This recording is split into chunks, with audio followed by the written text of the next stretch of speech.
Fundació Luro és una gran satisfacció poder acollir avui l'exposició d'Antoni Luis.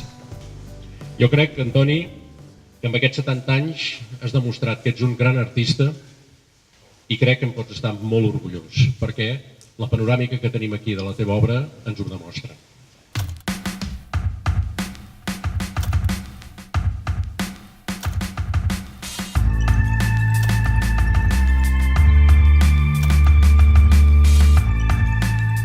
Bé, l'Antoni em va demanar a veure si podíem fer la presentació d'aquesta exposició.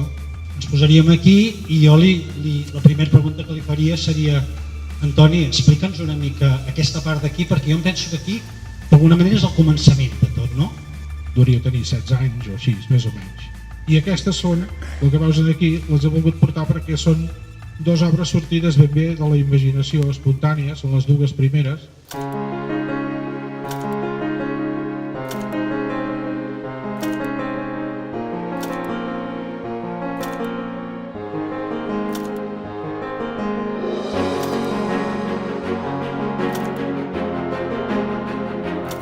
L'escultura, el modelatge, i veiem unes peces de ceràmica, no, Antoni? Sí, o sigui, ara, si em preguntes què estàs fent ara, doncs ara estic enfangat.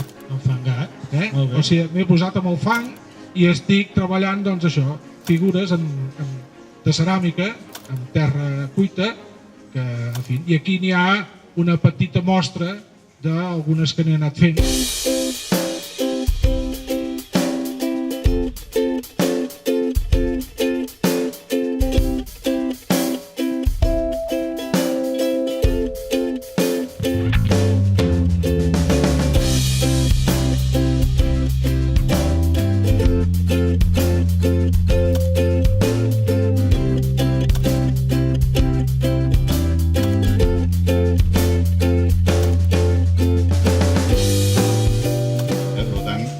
Tots segur que voldrien, en públic, com tinc l'oportunitat jo, de felicitar-te. Felicitar-te per l'aniversari, felicitar-te per la teva obra, felicitar-te per ser una persona solidària, felicitar-te perquè ets una persona que treballa en el teixit associatiu d'aquesta ciutat, que és molt important, i felicitar-te perquè no tothom pot tenir el goig de tenir tants amics que hi ha aquí. Moltes gràcies.